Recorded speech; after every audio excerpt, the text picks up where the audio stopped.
പ്രവാചകനും സ്വഹാബത്തും ഉത്തമ 3 നൂറ്റാണ്ടിൽ ജീവിച്ച മഹാന്മാരാരും തന്നെ ചെയ്യാത്ത കർമ്മം നിങ്ങൾ എന്തിനു ചെയ്യുന്നു? അത് ബിദ്അത്തല്ലേ? ബിദ്അത്ത് കൊണ്ടുള്ള വിവക്ഷയും എന്താണ് ബിദ്അത്തെന്നും അറിയാത്ത ഒരുപാട് സുഹൃത്തുക്കളുണ്ട്. അവരോടായി ഇമാം ഷാഫി റളിയല്ലാഹു പഠിപ്പിക്കുന്നു, അൽ മുഹ്ദസാതു മിനൽ ഉമൂരി അർബഅൻ.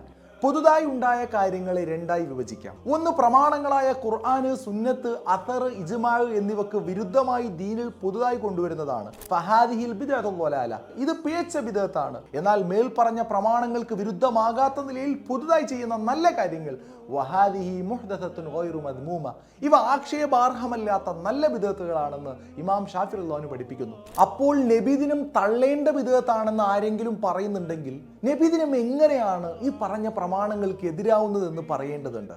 നബിതങ്ങൾ ചെയ്തോ സ്വഹാബത്ത് ചെയ്തോ എന്നാണ് അടുത്ത ചോദ്യം. നബിതങ്ങളെ സ്നേഹിച്ച സ്വഹാബാക്കളെ പോലെ നമുക്കാവാൻ പറ്റുമോ? ഇമാം മാലിക് റളിയല്ലാഹു അൻഹു റസൂലിന്റെ നാട്ടിലൂടെ ചെരുപ്പ് ധരിച്ച് നടക്കില്ലായിരുന്നു.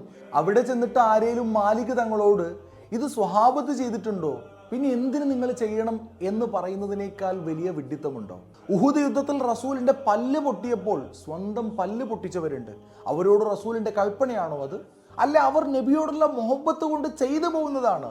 റസൂൽ വഫാത്തായ സമയം മദീന വിട്ടുപോയ ബിലാൽ റബാഹ, വാളൂരി റസൂൽ മരിക്കുകയോ എന്ന് പറഞ്ഞു ചാടി വീണ ഉമർ തങ്ങൾ, ഇവരൊക്കെ ഈ ചെയ്തത് റസൂലിന്റെ കൽപ്പനയാണോ? അവരുടെ മുഹബ്ബത്ത് പ്രകടിപ്പിച്ച രൂപം അങ്ങനെയായിരുന്നു. അതൊക്കെ എടുത്ത് ബിദ്അത്തിന്റെ കോട്ടയിലേക്ക് തള്ളുന്നവർ സൂക്ഷിക്കുക, അള്ളാഹു കാക്കട്ടെ.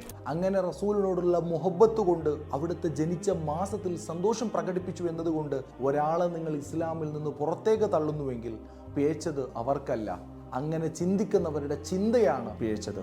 അള്ളാഹു കാക്കട്ടെ. അസ്സലാമു അലൈക്കും.